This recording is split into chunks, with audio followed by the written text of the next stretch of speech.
Assalamualaikum warahmatullahi wabarakatuh. My name is Gazha Mahendra and I will present it about postcolonialist theory by Edward Said. This theory is mainly based on the what Said considers the false image of the Orient fabricated by Western thinker as the primitive other in contrast with the civilized West. He believes that the consequences of the colonialism are still persisting in the form of chaos, corruption, civil wars, and bloodshed, which permeates many ex-colonies. The powerful colonizer has imposed a language and a culture, whereas those of the Oriental people have been ignored or deserted.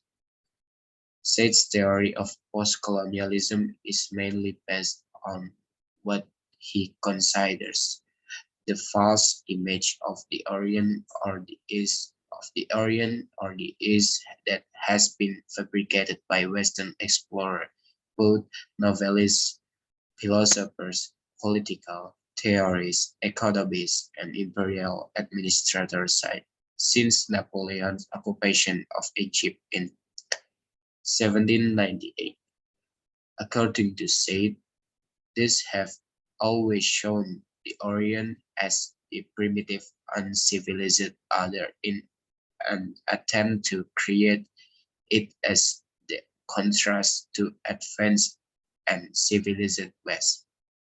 In his highly influential work, Orientalism, Said considers that Orientalism is a style of thought based upon an ontological and epistemological distinction made between the Orient and most of the time the Occident. Said believes that such discourse has been used either in preparation to military campaign and colonialism against the Orient, or as justification for the occupation and horrors that accompany them. He goes further, contending that it is quite misleading to consider that such horrors came to an end with the end of direct colonialism. On the contrary, he believed that the consequences of colonialism are still persisting in the form of chaos, corruption, civil wars, and bloodshed, which pervade many of these countries, mainly because of the residues of colonialization. In this respect, Said believed that powerful colonializer has imposed a language and a culture, whereas culture, histories, values, and language of the Oriental people have been ignored and even distorted by the colonialists in their pursuit to dominate the people and exploit their wealth in the name of enlightening, civilizing, and even humanizing them. What, what seems to be so infuriating to say is that such people who, in most cases, have completely different culture have always been stereotyped by the so-called Orientalists, so, who so simply cross out all the distinction and national characteristic of this diverse culture. Consequently, the colonial texts have depicted the Indian, Egyptian, Palestinians, the Latin Americans, and many others as almost the same. The Orient and others in just portion with us, the Occidental. Edward Said was not the first to write an on and criticized Western Orientalism. As he himself admits in his article Orientalism Reconsiders, published in Diana Bryden's Postcolonialism 848 46. However, in Orientalism said by most accounts, revolution is that they literally filed and laid the ground for post-colonial theory, creating an unprecedented dispute in the academic cycle in the West and East alike. According to economists, Orientalism translated to a dozen of language become a foundation text for a great boom in post-colonial studies. Said goes further to emphasize that, unfortunately, the unstandardized molds and culturally stereotyped image of the Orient still permeate the Western media, academia, and political cycle, thus intensifying the whole of the 19th century academic and imaginative demonology of the mysterious Orient.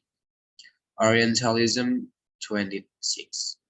On shorts, the Orientalists' effort to obligate the Oriental as a human being is, for said, important both academically and intellectually, and it is totally wrong.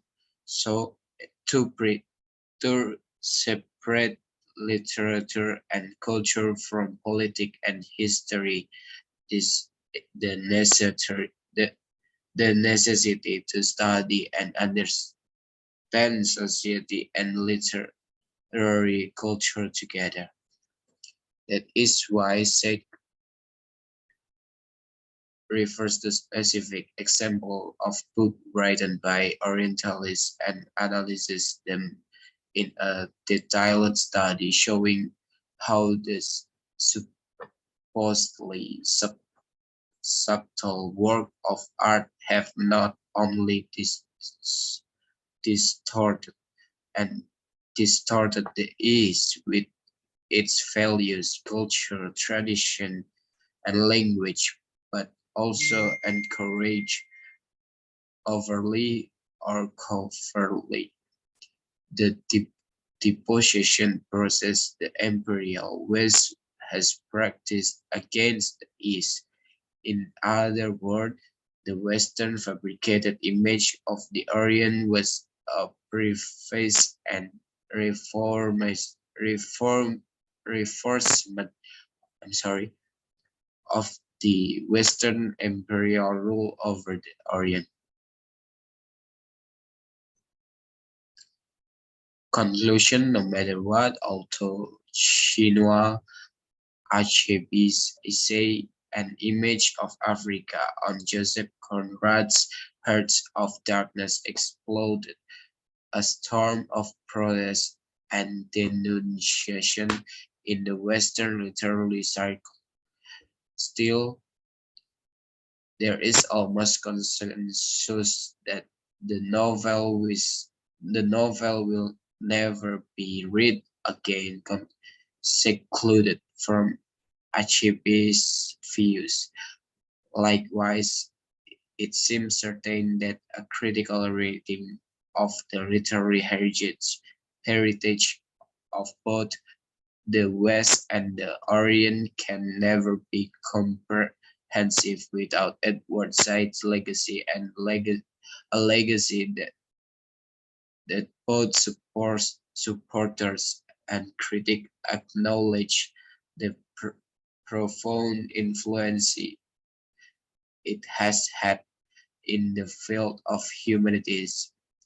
a legacy that will always be seen as a form of intellectual resistance against the hegemony of the empire reflected in about popular representation and misinterpretation of the Orient in the Western culture, mainly in the United States.